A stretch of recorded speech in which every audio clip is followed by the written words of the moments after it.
I stand on the existing protocol. I want to say that Okwadike was the father to Igbos and to Nigerians, both from abroad. 2009 he came to Ghana.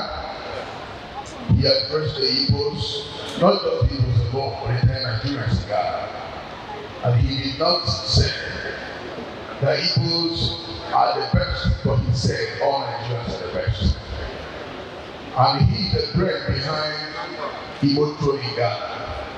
It is something that a lot of people are not aware of. This is 12 years of Igbo throne in Ghana, and he is the brain behind it. I flew all the way from Ghana to make sure I attend this funeral. I want to save the soul of our father, of what he gave Igbo, rest in perfect peace. And I also pray that Igbos will have somebody like him to represent him, or to be a man that will be better than what the Okwadike has done for Igbos and for Nigerians, because he speaks for all Nigerians. I want to say sorry to the family and everybody because we lost him. Thank you, God bless you. Good night, Okwadike.